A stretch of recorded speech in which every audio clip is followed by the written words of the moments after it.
never imagined things would fall apart like that. One moment, I was brushing him off, calling him too sensitive. The next, he was zipping up a suitcase, walking out the door like I was a stranger he'd outgrown. My name is Emily, I'm 27 now.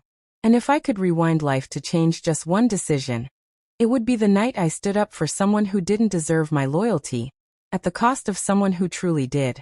It all began a couple of years ago, on a lazy Sunday morning. I was late to brunch, as usual. By the time I arrived, Noah was already halfway through his second mimosa. He looked up and made a joke about how even being late suited me. That was Noah. That had always been his way. We'd known each other since high school. He'd seen all my messes, my breakups, my impulsive nights, my reckless moments. We'd kissed once or twice, but it was never anything serious for me. He was the one I turned to when everything else crashed. We had this rhythm, a habit of sending each other memes in the middle of the night, and leaning on each other when the world felt too loud. Then Jacob entered my life. Quiet but solid. Thoughtful, grounded. He wasn't flashy, but he had this calm way of making everything feel like it made sense. He was a civil engineer who could talk about infrastructure like it was romantic literature. We met at a wedding. He accidentally spilled red wine on my dress, and apologized like he'd insulted royalty. That awkward moment somehow became a dinner. And that dinner bloomed into something steady, something beautiful. The first few months with Jacob were magical. He remembered the way I liked my coffee, surprised me with flowers on dull weekdays, held me without judgment when my past caught up to me. He embraced my baggage and never once made me feel like I was too much. Even when it came to Noah, he tried to be accepting. But Noah didn't make it easy. He mocked Jacob behind his back, calling him things like Mr. Spreadsheet. He'd tease me, saying he'd always be my real number one. I'd laugh it off, maybe a little too easily. And Jacob, for the most part, stayed quiet. But I saw it in his eyes, he was unsettled. He would ask softly, "Was there ever something real between you and Noah?" I'd wave it off with a chuckle. "Don't be ridiculous. He's just a friend." But then the late-night messages started again. Inside jokes. References only we would understand. Callbacks to that one summer night we never really talked about. I started silencing my phone, turning it face down. I told myself it was to avoid pointless arguments. But in truth I was hiding. And I knew it. It all started to fall apart the night I lied. Jacob's birthday was coming up, and I told him I had to stay late at work. Instead, I was at Noah's apartment. We watched a movie. Nothing happened. No kissing, no touching. But at one point, Noah leaned in and whispered, "I miss how things used to be."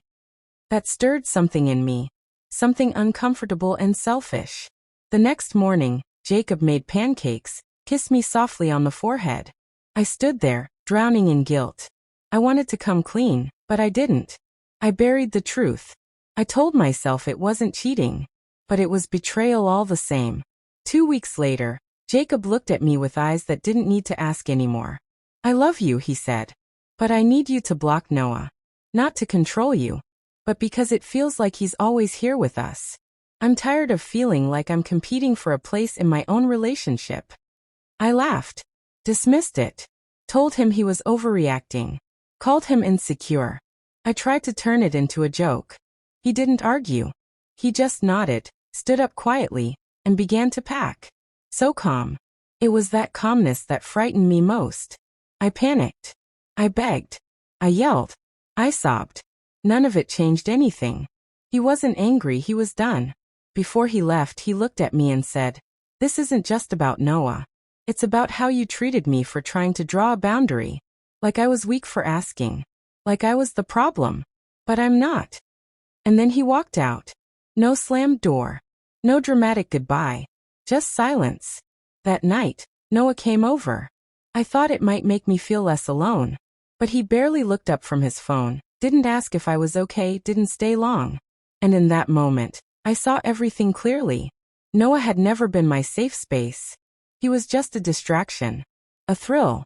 And the moment there was no secrecy left, the spark vanished. So did he. A month passed. No messages from Jacob. I sent him a long email, poured everything into it. My regrets, my apologies, the truths I hadn't been brave enough to say. He never replied. Through a mutual friend, I heard he'd moved into a new place, started going to the gym, posted a photo smiling with his sister's dog. Meanwhile, I unraveled. I cut off contact with Noah, deleted our conversations, started going to therapy. I faced all the parts of myself I'd ignored for too long. 9 months have gone by. I'm seeing someone now. Slowly, carefully, taking it step by step. But I still think of Jacob, not out of a longing to win him back, but out of a deep respect for the kind of love he gave me. A love that wasn't afraid to draw lines. A love that asked for mutual respect, not submission. A love that knew when to walk away. I used to think blocking someone was childish. Now I understand, it's not about erasing people. It's about protecting peace. Choosing yourself. Recognizing that sometimes love means letting go when staying becomes self-destruction. Jacob didn't walk away because he gave up on me. He walked away because he finally chose himself. And that's the kind of strength I aspire to now.